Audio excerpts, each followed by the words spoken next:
Ang walang kapantay na martial god, unang yugto. Kabanata 2021, Pangil. Magulo ang sitwasyon sa loob ng black hole. Ang ilang mga tao ay umatake sa isa't isa nang hindi namamalayan. Habang naghahadya si Lin Fang ng mga anteng-anteng, nakakakuha siya ng altitude at nakaramdam ng pag-atake sa paligid niya. Pakiramdam niya ay masusuffocate siya habang naglalabas siya ng sword energies sa bawat direksyon sa paligid niya. Gaano kadelikado? Naramdaman ni Lin Fang ang ilang suntok na dumaan sa tabi niya. Pinagpapawisan siya ng malamig, ngunit nanatili siyang kalmado at nagpatuloy sa pag-akyat. Isa pang dagandong ang nagpayanag sa buong kuweba, kasama na ang mga nasa loob nito. Parang demonyong hari sa ilalim ng black hole ang umaalulong na galit na galit. Ang kuweba ay patuloy na nanginginig. Isang napakalaking kamay ang lumabas mula sa ilalim ng kuweba, bumaril sa langit. Sa pagkakataong ito, hindi na napigilan ng haring demonyo ang sarili. Ang buong kuweba ay nanginginig, nakakatakot sa lahat. Si Lin Fang ay nasa itaas na ng hangin. Si Chu Chunqiu at ang iba pa ay sumuko na at tumakas. Napakabilis nila, kaya marami na silang nalampasan ng mga tao. Sa sandaling iyon, maraming mga tao na hindi sapat ang bilis ay nasa kuweba pa rin, at naramdaman na ang isang dambuhalang kamay ay lumalapit sa kanila mula sa likuran. Si Chu Chunqiu ay umungal na parang kulog, pinakawalan ng kanyang sigla at lakas ng layunin. Napapaligiran siya ng magagandang ilaw, at napakabilis ng paggalaw. Namangha ang mga tao nang lumipad siya sa tabi nila sa isang kisap mata. Ginagamit na nina Zuo Qing at Wang Jian ang kanilang mga trump card. Ang panganib ay totoo, ang kanilang buhay ay nasa panganib. Ginamit din ni Lin Fang ang kanyang buong lakas, lumilitaw ang mga deployment lights sa paligid niya at mabilis siyang kumilos. Dumaan ang dambuhalang kamay malapit kay Lin Fang. Naiwasan niya ito, ngunit maraming iba pang mga tao ang hindi kasing swerte. Nasa loob pa rin si Ling Mo. Medyo malakas siya, kaya naglakas loob siyang pumasok sa black hole. Nagsara ang dambuhalang kamay, ang mga tao sa labas ay nanginginig sa takot at nagsitakbuhan, hindi nang ahas na manatili. May galit na demonyo dito. Ganoon din ang ginawa ni Lin Fang, sinusubukang umalis ng mabilis hanggat maaari. Sino ang nakakaalam kung gaano kalakas ang nakadenyong demonyong iyon? Kung nagawa niyang makawala sa mga tanikala, maaari niyang patayin ang lahat sa isang kisap mata. Nang umalis si Lin Fang sa kuweba, ang kanyang silweta ay kumikislap at napunta siya sa tuktok ng isang burok. Laming-galinga siya sa paligid, mukhang natulala. Sa labas, nagbago ang lahat. Hindi na ito kastilyo, may mga authentic historical remains. Laming-galinga si Lin Fang sa paligid at nakakita ng dugo sa lahat ng dako. Anong trahedya? Lin Fang. Tawag ng isang tao sa di kalayuan ng malamig. Ibigay mo sa akin ang balangkas. Marahas na hiling ng iba. Papalapit sila ng palapit sa kanya. Sa sandaling iyon, pinakawalan ni Lin Fang ang mga banal na espiritu, at sa kanyang likuran, lumitaw ang isang dambuhalang espada. Ang araw ay sumisikat dito habang ito ay umuugong at kumikinang. Halika at kunin ito. Walang pakialam na sumagot si Lin Fang. Wala man lang siyang kaba. Nakatingin lang siya sa dalawang cultivator na papunta sa kanya. Para sa kanya, patay na sila. Mamatay. Sabi ng isa sa kanila, nag-charge at nagtaas ng kamao. Timang sinag ng liwanag ang lumitaw. Ang isa naman ay naglabas ng dugong araw, at nagsimulang kumulo ang dugo ni Lin Fang. Itinaas ni Lin Fang ang kanyang dambuhalang espada at umungol ng malamig. Sinira niya ang maraming suntok, na sumabog at nagkalat ng hindi nakakapinsala. Kahit na gumamit ang kanyang kaaway ng kapangyarihan ng Dao, maaari pa rin niyang durugan ang mga ito. Ang espada ni Lin Fang ay nagpatuloy sa pagbaril pasulong. Ito ay kahanga-hanga at ang chi nito ay umiikot dito. Ang nakakapasong dugong araw ay gumalaw upang salubungin ang espada, nakasisilaw at maganda. Ang espada ay tumagos sa araw, na tumutusok patungo sa lalaki. Pinaghiwa-hiwalay siya nito at sinugod ni Lin Fang ang isa pang kaaway, ang hangin ay sumipol sa kanyang bilis. Nang mapansin ng malakas na cultivator na sinisingil siya ni Lin Fang, mukha siyang natakot. Ikinaway niya ang kanyang kamay, at ang dugo ni Lin Fang ay nagsimulang kumulo, at tila nag-aapoy ang kanyang kaluluwa. Kasabay nito, patuloy na bumababa ang kanyang kalaban para apihin siya, nagpadala ng Fire Dragon kay Lin Fang. Sumuntok si Lin Fang, lumikha ng isang gintong landas sa kanyang harapan. Tinusok nito ang apoy na dragon, eksakto sa gitna nito, at nagpatuloy patungo sa controller. Pagkatapos ay naglabas si Lin Fang ng isang nihility sword. Kasabay nito, pinakawalan niya ang kanyang 5 Wisdom King Holy Spirits, lahat sila ay mukhang buhay at galit na galit. Ang kanyang kaaway ay walang paraan upang makatakas. Nang sinubukan ng kanyang kalaban na gamitin ang kanyang isip para protektahan ang kanyang sarili, ang nakakatakot na sword ay nasa harapan na niya at ang kanyang mukha ay namutla ng nakamamatay. Pros Ama Burns. Sabi ng lalaki sabay taas ng kamay. Gayunpaman, hindi siya pinansin ni Lin Fang at nagpatuloy sa pag-charge habang pinag-iisipan ang layunin ng sword. Nagninangning ang mga nakakasilaw na ilaw. Patuloy na umaatake ang espada ni Lin Fang. Si Lin at ang lalaki ay malapit na sa isa't isa. Ang Pros Ama Burns Fireball ay naputol sa kalahati, at isang marka ng espada ang lumitaw sa ikatlong mata ng lalaki. Inilagay ni Lin Fang ang kanyang daliri sa ikatlong mata ng kanyang kaaway, at sumabog ang buong katawan ng lalaki. Nagpatuloy si Lin Feng nang hindi naputol ang isang hakbang. Para sa kanya, nakapatay lang siya ng random na tao sa kanyang paraan. Nakita iyon ng ilang tao sa di kalayuan at nagulat sila, at biglang wala nang gustong lumaban sa kanya. Masyadong nakakatakot ang mga atake niya sa espada. Naputol niya ang dalawang henyo sa isang kisap mata. Tumitig si Lin Feng sa malayo at nagkondensasyon ng higit pang mga banal na espiritu, sa wakas ay nagkondense ng isang sword technique na may nakakatakot na lakas. Gayunpaman, hindi niya akalain na makakaharap niya ang maraming emperador sa parehong oras. Kung magkapit kamay sila, maaaring mapanganib para sa kanya. Umalis si Lin Feng nang hindi lumingon. Pagkaraan ng mahabang panahon, dumating si Lin Feng sa isa pang bulubundukin. Lumangalinga siya sa paligid at nagukit ng ilang deployment marks. Kasabay nito, ipinaalam niya kay Meng Qing at sa iba pa ang kanyang mga kalagayan. Gumawa din siya ng clone at nagsimulang magsanay ng cultivation sa kanyang deployment spell. Hindi inilabas ni Lin Feng ang balangkas, napakalakas nito at hindi niya ito makontrol. Ipinagpatuloy niya ang pag-aaral ng kanyang mga banal na espiritu. Umupo siya ng naka-cross-legged at nakalimutan ang tungkol sa labas ng mundo, bumababa sa isang malalim na estado ng meditative. Napansin niya ang lakas ng pagmumura at ginamit niya ang kanyang Celestial Evolution Holy Scriptures para baguhin ito. Ginawa niya itong Wisdom King Holy Spirit. Kasabay nito, inilabas niya ang Demon Intent, sinusubukan ng iba't ibang bagay. Sa huli, nagawa niyang lumikha ng isang Cursing Holy Spirit. Hindi pa siya tapos, gayunpaman. Sinubukan niyang gumawa ng isang Nine Netherworlds Holy Spirit sa susunod. Matapos makita ang demonyong hari sa black hole, napagtanto ni Lin Feng na ang lugar na ito ay mas nakakatakot kaysa sa kanyang inaakala. Ang malungkot na demonyong hari ng kadiliman ay nakakulong, ngunit sino ang nakagapos sa kanya? At ano ang antas ng paglilinang ng demonyong haring iyon? Sa sandaling iyon, hindi magkasama sina Meng Qing at Hao Qinglin, nagkalat sila habang tumatakas mula sa demonyo sa black hole. Si Lin Feng ay nakipag-ugnayan sa kanila sa telepathically, kaya lahat sila ay lumilipad sa kanyang direksyon. Isang taong nakasuot ng asol na damit ang lumitaw sa kaliwa ni Hao Qinglin. Tumingon ang taong iyon at nakita si Hao Qinglin, malamig na nakatingin sa kanya. Ang taong nakaasol na damit ay sinisingil si Hao Qinglin, nakakatakot na lakas na umabot sa kanya upang apihin siya. Chu Chunqiu. Si Chu Chunqiu ay nakakatakot, ang kanyang mga mata ay mukhang mas nakakatakot. Umatras si Hao Qinglin at naglabas ng espada. Agad siyang naglabas ng reincarnation energies at may lumitaw na vortex. Ayaw lumaban ni Hao Qinglin, alam niyang napakahina niya kumpara kay Chu Chunqiu. Tumunog ang mga pagsabog habang winasak ni Chu Chunqiu ang puyo ng tubig. Inilabas niya ang sigla at lakas ng kalooban at pinabilis. Hindi ka aalis. Malamig na sabi ni Chu Chunqiu.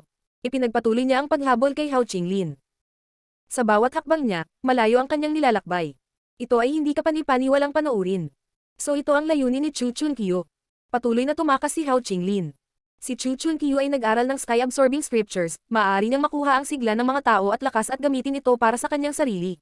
Si Chu Chunqiu ay dating maingat, ngunit pagkatapos ng Pathfinder Day ng Imperial Rankang List, sinimulan niyang ilabas ang kanyang mga pangil. Ang walang kapantay na martial god, unang yugto.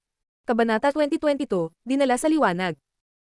Tama ang hula ni Hao Qinglin, si Chu Chunqiu ay nagsimulang magpakita ng kanyang lakas, ang kanyang balak ay nauunawaan.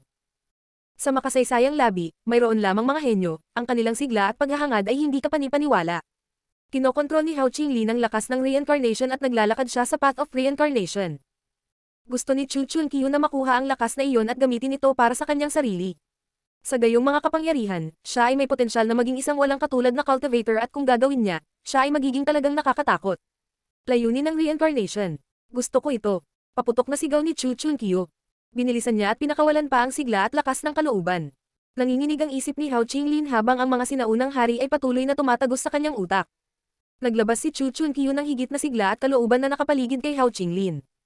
Hindi na siya nakatakas. Dong. Biglang huminto si Hao Qinglin. Dahil hindi siya makatakas, wala siyang choice kundi ang lumaban.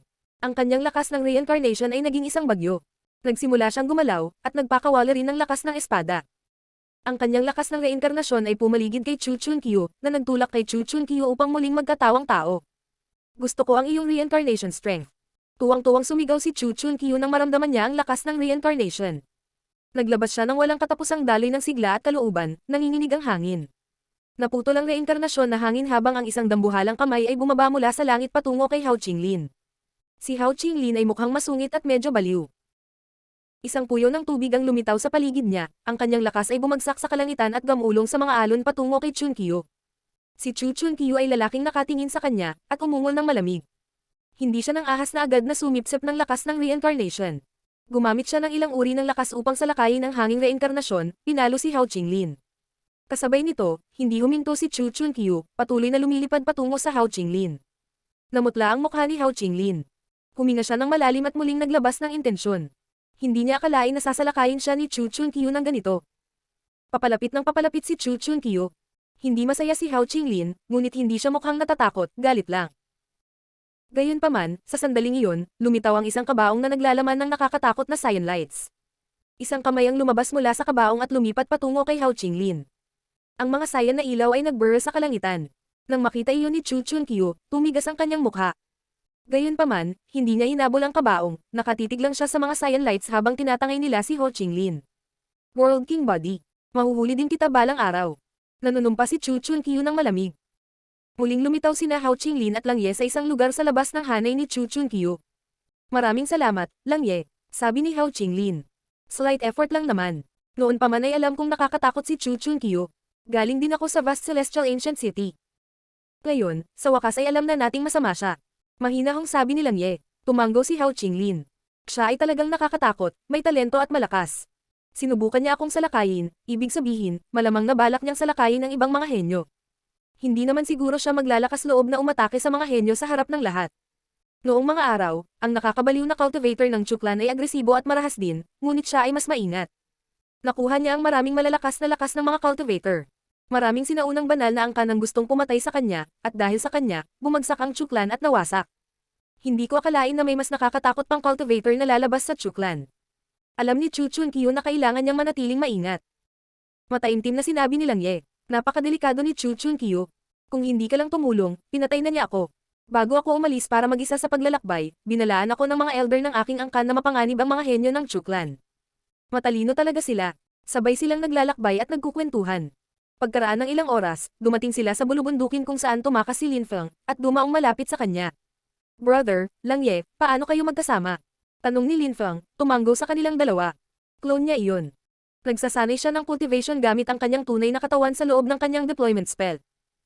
Nahanap ako ni Lang Ye at iniligtas niya ako matapos akong subukang patayin ni Chu Chunkyu. Lin Feng, kailangan mong maging maingat. Babala ni Hao Qinglin kay Lin Feng. Dahil hindi nagatubili si Chu Chunkyu na salakayin siya, nangangahulugan ito na maglalakas loob din si Chunkyu na salakayin si Lin Feng sa isang punto, naghihintay lang siya ng pagkakataon. Malamang na interesado si Chu Chunkyu sa pagsipsip ng lakas ni Lin Feng, dahil napatunayan niyang siya ang pinaka-talented pabalik sa Holy Spirit Dynasty. Nang marinig ni Lin Feng si Hao Qinglin, nagulat siya at nagtanong.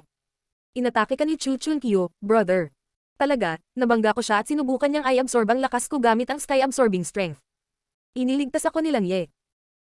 Malamang na gustong makuha ni Chu Chunkyu ang lahat ng lakas ng mga henyo dito sa mahiwagang mundong ito. Tumanggo si Hao Qinglin.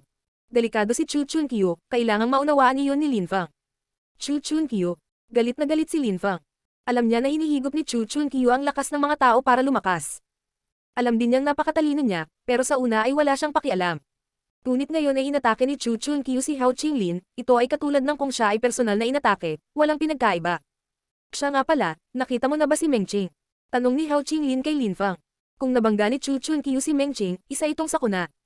Oo, nasa loob na siya ng deployment spell. Sabi ni Lin Feng, itinuro ang ilusyon sa likod nila. Nakahinga ng maluwag si Hao Qinglin. Sa di kalayuan, napansin ng ilang tao ang deployment light sa likod ni Lin Feng. Tinitigan nila si Lin Feng ng malamig. Nakuha na niya ang skeleton, hindi nila makakalimutan iyon. Nang makita nila si Lin Feng at ang kanyang mga kaibigan, hindi sila nang ahas na kumilos ng walang ingat. Nakita ni Lin Feng ang parami ng paraming tao na nagtitipon sa malayo, ngunit nanatili siyang kalmado. Ano ang dapat nating gawin? Tanong ni Lang Ye kay Lin Feng. Maraming mga henyo sa mga labi ng kasaysayan. Pero wala pa rin kaming malaking laban. Kung gagawin natin, nakakatuwa. Bulong ni Lin Feng. Sumulyap si Lang Ye kay Lin Feng, sa pag-aakalang siya ay baliw. Gusto ni Lin Feng na direktang labanan ang lahat ng mga henyo. Mga tao mula sa Goblin Spirit University. Itinuro ni Lang Ye, tumanggo si Lin Feng. Nandoon din si Prince Chen. Lin Feng, narinig ko na nasa iyo ang balangkas. Dahil inanyayahan ka ng dinastiyang TNC, ibigay mo ito sa akin. Babayaran ito ng dinastiyang TNC. Malakas na nag-propose si Prince Chen. Inimbitahan ako ng dinastiyang TNC na pumunta at tuklasin ang mga labi ng kasaysayan, ngunit walang nagsabi sa akin na ito ay upang bigyan ka ng mga kayamanan. Kahit kailan ay hindi sinabi sa akin ni Prinsesa Piaozu. Kaya wala akong ibibigay sa'yo. Walang pakialam na sagot ni Lin Feng. Kumunat ang noo ni Prince Chen at ngumiti. Lin Feng, mabait ako, pero mas marami kang makakaharap. Ang ilan sa kanila ay hindi magiging kasing ganda ko. Huwag kang mag-alala tungkol sa akin, Prinsipe Chen. Mapanuksong sagot ni Lin Feng. Nagawa mong maupo sa Holy Imperial Throne sa Holy Way Stage sa Holy Spirit Dynasty. Kung namatay ka, sayang. Sabi ni Prinsipe Chen na palamig ng palamig. Prinsipe Chen, isa kang prinsipe. Mataas ang status mo sa lipunan, kung dito ka namatay, sayang naman. Iyon ay isang panunuyang pabalik.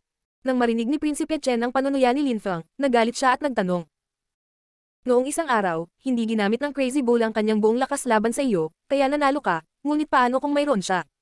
Dahan-daang lumitaw ang Crazy Bull at tumingin kay Lin Feng ng masama. Lin Feng, umunlad ako ng husto. Ngayon, tingnan natin kung makakalaban mo pa ako. Ang tunay na katawan ni Lin Feng ay lumabas sa fog sa likod niya. Tinitigan niya ang mga taong iyon ng may panunuya at mahinahong sinabi. Subukan at makikita mo, sige. Malakas na sigaw ni Crazy Bull. Nagpakawala siya ng nakakatakot na bestial na chi, nanginginig ang hangin sa paligid niya, at nauna ng sumugod. Bumangon si Crazy Bull habang siya ay tumataas sa hangin, na kumukulo ang alikabok sa paligid niya. Ang walang kapantay na martial god, unang yugto. Kabanata 2023, pag-ukit ng mga deployment mark. Tumakbo si Lin Feng pasulong, ang kanyang mga banal na espiritu ay nagiging mga dambuhalang espada.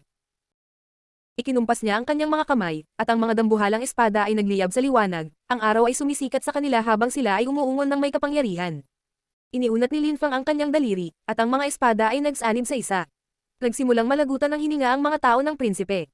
Ginalaw ni Lin Feng ang kanyang daliri at nagsimulang sirain ng kanyang mga espada ang lahat ng bagay sa kanilang paraan. Lumakas ang hangarin ng sword upang salubungin ang Crazy Bull, na ang mukha ay nanigas nang maramdaman niya ang layunin ng sword. Nagsimulang tumibok ang kanyang puso. Anong matalas na espada ang hangarin, maaari itong maghiwa-hiwalay. Wala na siyang oras mag-isip ng gagawin, sobrang bilis ng espada. Art. Desperadong sigaw niya, lumitaw ang isang dambuhalang toro at pinawi ang langit. Ang dambuhalang espada ay nagsimulang mag-distort, ang hangin ay tinatakan ng lahat ng mga lakas na iyon. Gayunpaman, tila walang makakapidyo sa espadang iyon. Ang dambuhalang toro ay umungal at nawala. Walang makakapidyo sa espada. Parami ng parami ang mga toro na lumitaw at sinubukan itong harangan. Ang mga naglalakihang toro ay nagsama-sama sa isang nag-iisang naglalakihang toro na hamampes dito. Ang mga pagsabog ay yumanig sa kalangitan. Nagkalat ang dambuhalang espada at dambuhalang toro. Bumagsak ang Crazy Bull mula sa langit at bumagsak sa lupa. Tumingin siya kay Lin Feng, na nasa langit pa rin. May ilan pang mga espada na nakabitin sa harap ni Lin Feng. Nagsimulang tumibok ang kanyang puso. Natahimik siya ng ilang segundo at saka sinabing, hindi ko akalain na ganoon kakalakas. Ano ang spell na ginagamit mo? Ito ay mula sa Holy Spirit Dynasty. Hindi napigilan ng kanyang lakas ng daw ang dambuhalang espada. Nagulat din si Prince Chen. Alam na alam niya kung gaano kalakas ang Crazy Bull, isa siyang nakakatakot na champion. Nakakagulat, si Lin Feng ay maaaring makipagkompetensya sa kanya. Sa di kalayuan, marami pang tao ang dumating. Tumingon si Prince Chen para tingnan sila, pagkatapos ay sinabi niya kay Lin Feng.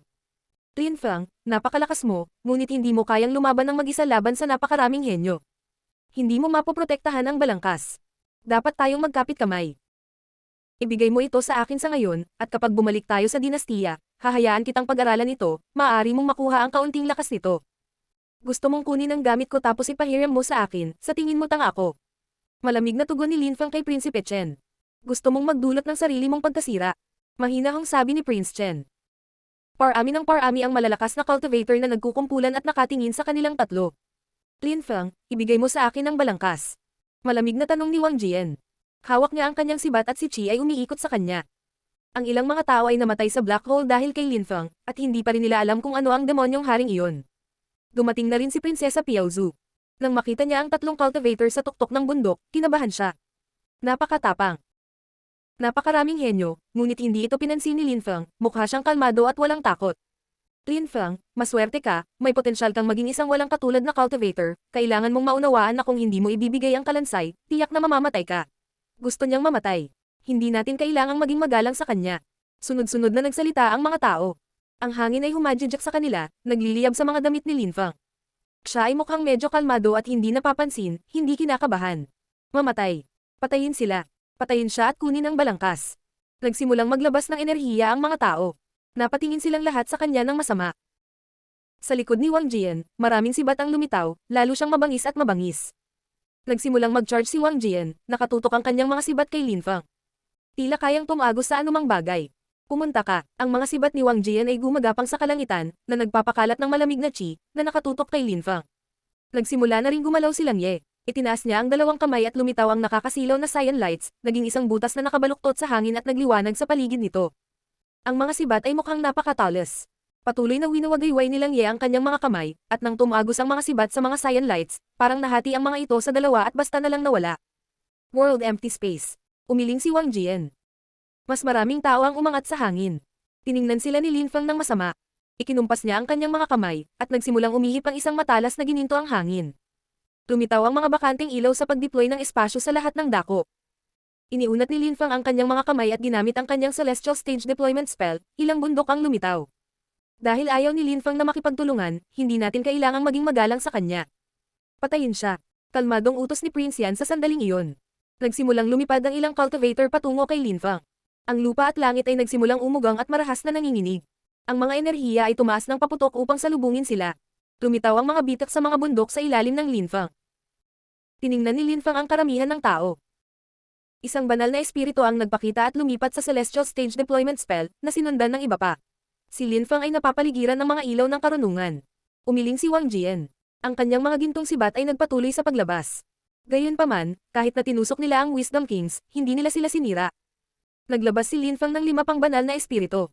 Kasabay nito, pinalibutan ng kanyang 5 Wisdom Kings ang mga dumarating na tao. Ang Wisdom Kings ay lumitaw sa kanilang mga utak at ang kanilang mga kaluluwa ay nagsimulang manginig. Isa pang silweta ang lumitaw, isang 9 Netherworlds Demon King. Nagsimula siyang kumanta, at ang soundwave na dulot ng mga melodies ay tumagos sa kanilang mga katawan, sinusubukang kontrolin sila. Ilipat. Sigaw ni Wang Jian. Kumunat ang noon niya nang mas dumami ang pagtaas ng chi, ang mga espada ay umuugong din. Ang mga tunog ay patuloy na tumatagos sa mga tainga ng mga tao. Napagtanto ng mga umaatake na hindi ito maganda para sa kanila.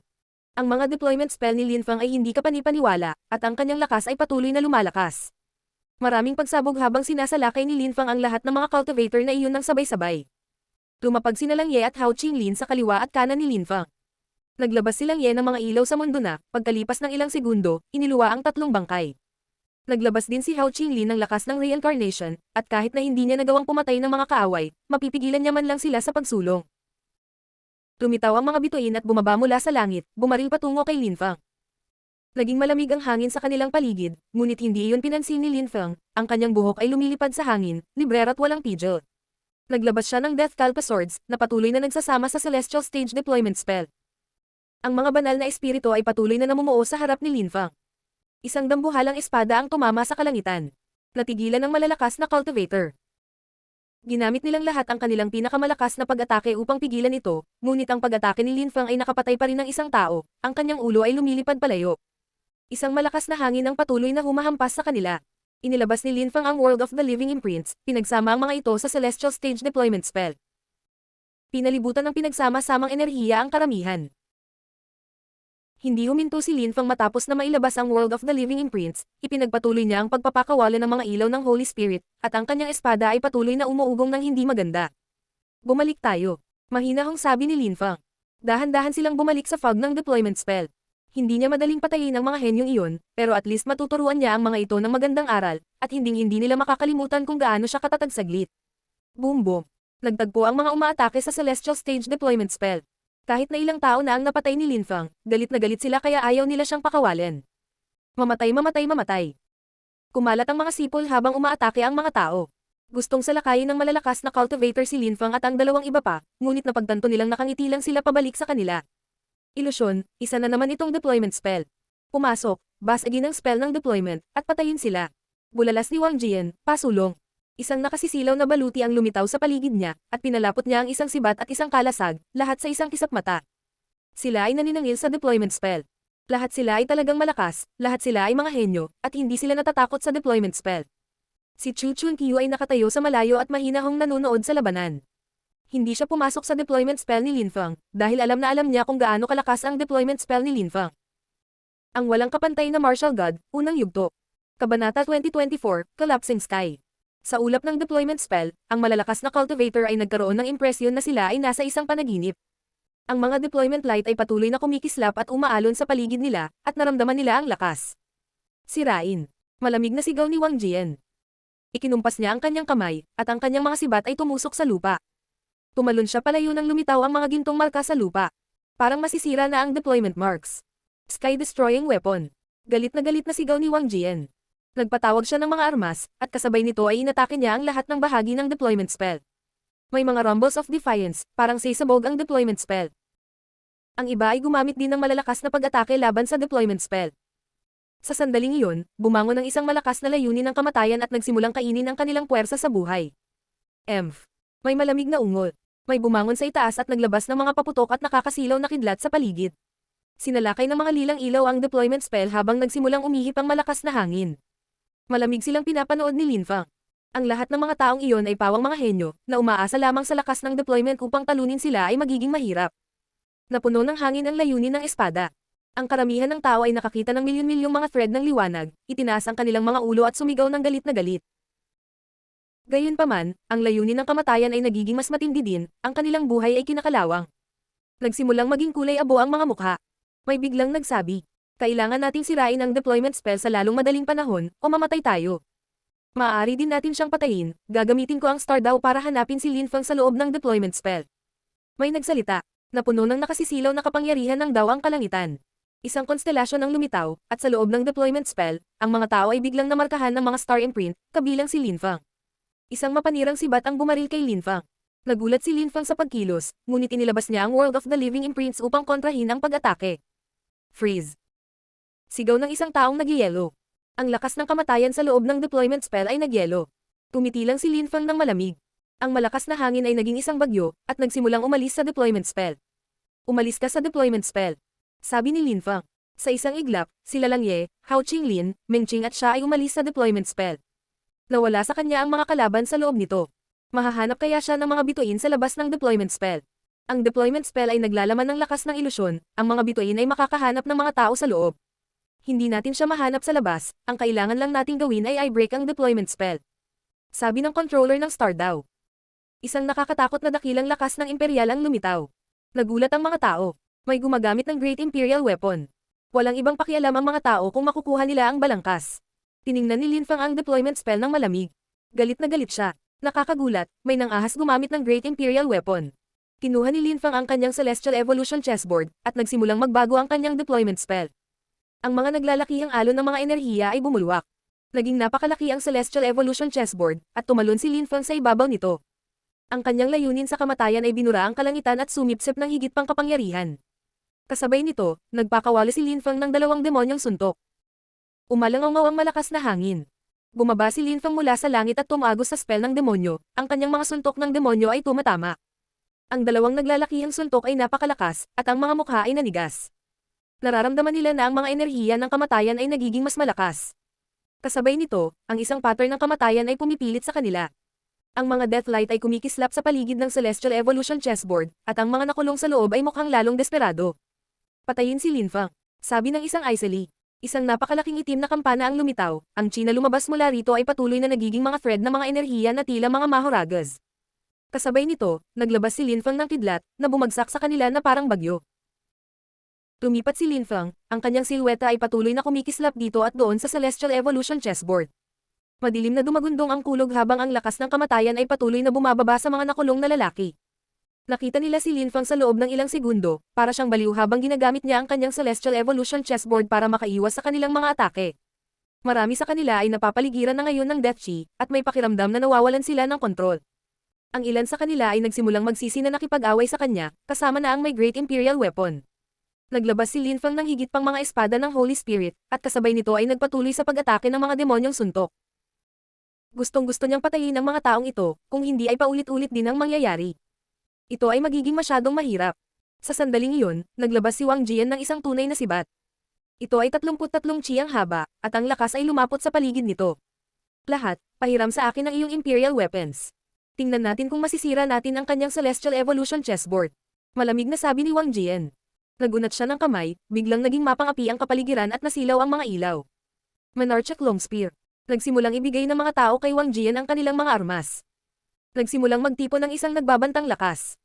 Biglang tumalikod si Lin Fang sa kanyang Celestial Evolution chessboard, bumangon habang nagsimulang umungol ang board sa ilalim niya. Sa deployment spell, lahat ng Great Imperial Weapons ay naging iisang napakalaking espada, ang kapaligiran sa paligid nito ay labis na nangingibabaw. Maging silang Ye at ang iba pa ay naramdaman ng nakakatakot na lakas. Nagbago ang mukha nilang Ye at sinabi niya. Ito ay isang Monarchic Long Spear. Pumunta sa aking Monarchic World Coffin. Inilabas nilang Ye ang kanyang mundong kabaong, na bumaba mula sa langit. Agad na kinuha ni Lin Fang ang kanyang Celestial Evolution chessboard at tumalon sa kabaong ng mundo. Sa likuran niya, naghiwa-hiwalay ang hangin sa isang napakalaking pagsabog. Ang deployment spell ay napunit nang mawala ang kabaong sa mundo. Isang liwanag na sinag ang lumitaw at bumaril sa kalangitan. Nayanig ang karamihan. Ang mga henyo ay may Great Imperial Weapons, ngunit iyon ang kanilang mga trump card, kadalasan ay hindi nila ginagamit ang mga ito. Kahit na nakawin ang kalansay ay hindi nila nailabas ang mga ito, dahil kung hindi ay sumiklab ang isang malaking labanan, at ang mga kahihinatnan ay maaaring maging trahedya. Ngunit ngayon ay inilabas na nilang lahat ang kanilang Great Imperial Weapons para labanan si Lin Fang. Gayunpaman, ang mga tao ay hindi na nagkaroon ng oras upang magulat, dahil ang mga sayan na ilaw ay pumutok sa kalangitan. Kumakabog ang kanilang mga puso, tila baguguho ang langit. Ang kabaong sa mundo ay lumitaw sa ibang lugar. Si Lin Fang ay nakaupo sa ibabaw nito. Nakita niya ang bitak sa langit. Hindi nakakagulat na sinabihan siya ni Ancestor Shi Tian na huwag makipaglaban kay Ji Chang. Ang mga tao mula sa Ancient Holy Clans ay may malalakas na trump card para protektahan ang kanilang buhay, ngunit maaari rin nilang gamitin ang mga ito para pumatay ng ibang tao. Ang Monarchic Spear ay tinatawag ding King of Weapons. Ito ay napakalakas, nilikha sa pamamagitan ng pagsasama-sama ng maraming iba pang mga armas. Ito ay may napakalaking kapangyarihan. Bulong ni Lang Ye, sa sandaling iyon, lahat sila ay nakatingin sa butas ng langit. Ang mga mumo ay patuloy na nahuhulog mula rito, mukhang kakaiba. Ang langit ay gumuguho. Siguro nilikha ng mga banal ang mundong ito noon. Pagtataka ni Lang Ye, namangha siya. Noon ay nakipaglaban ang mga banal sa isang malaking digmaan, nilikha ba nila ang lugar na ito? Ano ang nangyayari? At ang mga detalye ba ay alam lamang ng mga tagaloob? Sino ang nakakaalam? Ang langit ay patuloy na bumagsak. Tumigil ang mga tao sa pakikipaglaban at tumingin sa langit. Isang walang katapusang bilang ng mga gintong ilaw ang lumitaw doon, ang bawat ganoong magaan na kurtina ay napakatalim. Ayan. Parang may tao sa taas. Namangha ang mga tao habang nakatingin sila sa mga gintong ilaw. May lumitaw doon. May lumitaw din na itim na bato na nakakabit dito. Mga tanikala. Nagsimulang manginig si Lin Fang. Ano ang nangyayari? May isang santo ba, o marami, na nakatali dito? Bulong ng isang tao. Natigilan ang karamihan. Hindi naman talaga pwede yun, di ba? Pagkatapos ng labanan ng mga banal, tinatakan nila ang mundong ito, bakit may mga taong nakagapos dito? At sino ang taong iyon na nakadina? Ano ang antas ng kanilang paglilinang? Ang walang kapantay na martial god, unang yugto. Kabanata 2025 metro sinaunang santo. Mayroon akong impresyon na ang lahat ay mali. Bulong ni Lang Ye, tumingin sa kanya si Lin Fang at ang iba pa. Bakit? Noon, sabi ng mga matatanda sa aking angkan, kapag naging santo ka, hindi ka masisira. Maaaring gamitin ng mga cultivator ng Zun ang kanilang dugo upang muling buuin ang mga bahagi ng katawan. Sa kaso ng mga santo, kung mayroon lamang silang isang patak ng dugo o isang hibla ng kaluluwa na natitira, maaari silang mabuhay. Ang tanging paraan para patayin sila ay sirain ang kanilang kaluluwa upang ito ay sumabog sa 1,000,000 piraso, at imposible iyon. Imposibleng tinatakan ng mga banal ang mundong ito upang mamatay, tiyak na may ilang kwento sa likod ng mga eksena. Seryosong sabi ni Lang Ye. Si Lin Fang at ang iba pa ay nabubulungan lamang sa kanilang mga sarili sa kanyang mga salita. Nakita ni Lin Fang ang sinaunang labanan gamit ang kanyang sariling mga mata. Kahit na ang lahat ng mga banal ay nasugatan sa huli, ang labanan ay hindi natapos. Nahulog ba talaga sila? Tinatakan ng mga ninuno ang mundong ito para sa kanilang mga kaapu-apuhan na pumunta doon kada daang taon, hindi ito maaaring dahil gusto nilang magpakamatay. Imposible lang, ano ang nakakadena na entity na iyon? Isang nakakatakot na demonyo. Ang Kasyapa Wheel na nilalaman ng balangkas ay maaaring ang Kasyapa Saints Wheel. Kung hindi ako nagkakamali, lahat ng mga santo ay nagsisi at tinatakan ng mundong iyon, hindi naman siguro sila nag-away, di ba? Kung ang mga banal ay hindi lumaban sa isa't isa, sino ang lumaban sa Kasyapa Saint? Napaisip si Lin Fang. Tumingin siya kay Lang Ye at sinabing, Lang Ye, kung inilabas mo muna ang kabaong ng mundo, naprotektahan mo sana ang kalansay. Sa totoo lang, pareho ang tingin ko sa iyo, malamang ang kalansay na iyon ay ang Kasyapa Saint. Sino kaya ang pumatay sa kanya to the point na siya ay namatay at naging kalansay? Naramdaman ko ang energy niya nang kinuha ko iyon. Gayunpaman, ito ay walang silbi sa akin. Hindi ko kailangan. Gusto kong makita ang iba pang mga kayamanan. Ang balangkas na iyon ay magiging mas kapaki-pakinabang sa iba. Siguro sa lugar na ito, walang totoong historical remains per se. O baka may iba pang mga lugar na may tunay na makasaysayang labi na pag-aari ng mga banal. Sa sandaling iyon, dahan-daang lumakad si Prinsesa Piaozu papunta kay Lin Fang. Tumingin siya sa kanya at sinabi, Prinsesa Piaozu, huwag kang masyadong lumapit sa akin. Hindi sila baliw, hindi sila mga ngahas na salakayin ako. Nakangiting sabi ni Prinsesa Piaozu. Tumanggo si Lin Fang at nagtanong, Princess, nakarinig ka na ba ng anumang bagay tungkol sa lugar na ito sa TNC Dynasty? Saglit na bamulong si Prinsesa Piaozu sa sarili, mukhang nag-iisip, bago tumanggo at sinabi. Meron, actually. Maraming tao ang nakapunta sa mga labi ng kasaysayan, at sa bawat pagkakataon, iba't ibang bagay ang nakikita nila. Mayroon din kaming mga libro kung saan isinusulat ng mga tao ang ilang bagay. Nakita mo na ba ang mga librong iyon? Tanong ni Linfang. Meron ako. Tumanggo si Prinsesa Yaozu.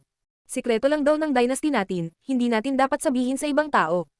Ang madilim na abysses, ang Chant Valley, ang Esmeralda Berdeng Kagubatan, ang Gintong Bulubundukin, lahat ng mga lugar na iyon ay mga ipinagbabawal na lugar. Ang nakakulong na mga espiritu ay mga sugo mula sa impyerno. Baka ito na ang lugar na hinahanap ko. Nagulat si Linfang. Napagtanto na ng mga ninuno na may mga demonyong hari sa lugar na ito, hindi lamang sa Black Hole, kundi pati na rin sa ibang mga lokasyon. Ngunit wala talagang malalakas na cultivator dito, kaya kung hindi ginamit ni Wang Jian ang kanyang Monarchic Spear, hindi nabasag ang langit. Mga ipinagbabawal na lugar, kaya ang mga ipinagbabawal na lugar ay maaaring mga lugar kung saan ang mga banal ay nag-iwan ng mga makasaysayang bakas, tulad ng Black Hole. Siguro. Tumanggo si Prinsesa Piaozu. Tumangala si Linfang sa itaas, nang imulat ng napakalaking naka-enchain na silweta ang mga mata nito. Nanginginig ang kanyang kaluluwa. May impresyon si Linfang na siya ay paralisado kung titingnan niya ang mga mata na iyon. Kung ang nilalang na iyon ay kasing lakas ng nilalang sa Black Hole, isang hininga at kaya niyang patayin silang lahat. Nagkaroon ng pumutok sa tainga ng kulog, ang mismong kalawakan ay yumanig, mas maraming bitak sa kalangitan ang lumitaw, at ang mga tanikala ay baliw na nanginginig habang umuungol ang hangin. Nako, tara na. Sabi ni Linfang. Nagbago ang ekspresyon niya. Ang kanilang grupo ay lamusong at lumipad sa malayo. Na-realize din ng iba na may nangyayaring mali. Kung nanatili sila, baka mamatay sila. Ang marahas na unos ay lalong tumitindi at mapang-api, ang kulog ay lalong lumalakas.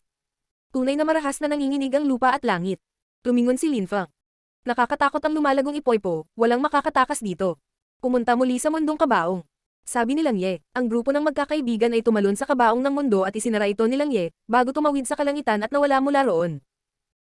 Ginamit din ng iba pang malalakas na cultivator ang kanilang Great Imperial Weapons para makatakas ng mabilis hanggat kaya nila. Isang napakalakas na boses ang umalangaw at nagpayanag sa kalangitan.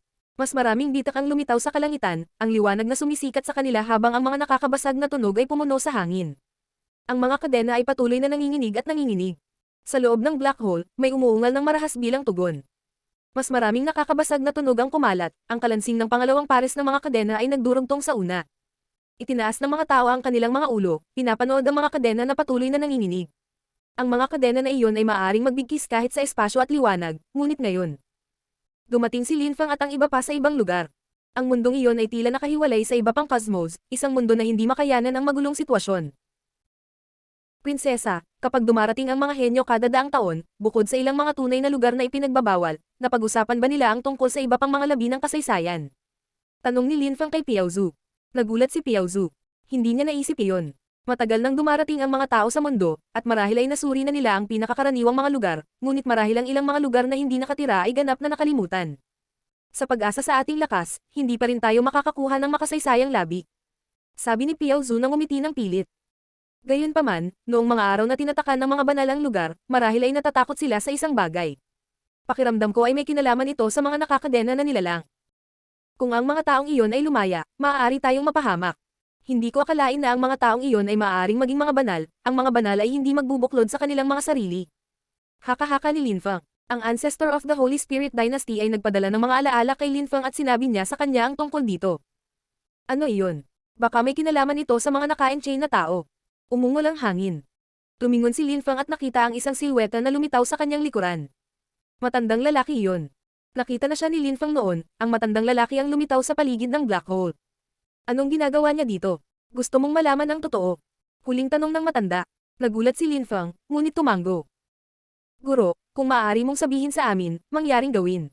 Sumama ka sa akin at mauunawaan mo. Sabi ng matanda na tumuro sa isang direksyon. Hindi madaling mamatay ang mga banal. Naintriga si Linfang. Nagkatinginan sila ng kanyang mga kaibigan at tumanggo, at sumunod sa matanda. Dinala sila ng misteryosong matanda sa isang altar, na may mga haligi sa magkabilang gilid. May hagdanan sa harap nito.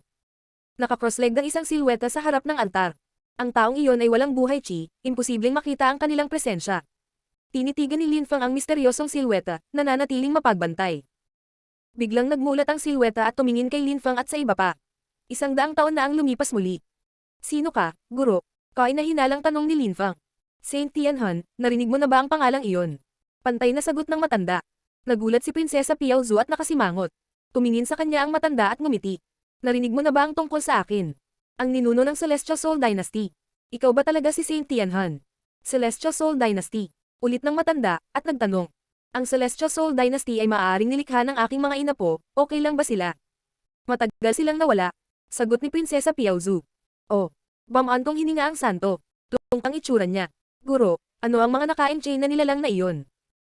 Ano ang nangyari sa pagtatapos ng digmaan ng mga banal noong unang panahon? Tanong ni Prinsesa Piaozu. Tumiti si Saint Tianhan at nagsabi. Munting babae, ang mga nakakulong na nilalang ay masasamang espiritu. Tinatakan namin ang mundong ito dahil sa kanila. Para doon, kailangan naming bayaran ang presyo. Marami sa amin ang namatay dahil sa kanila.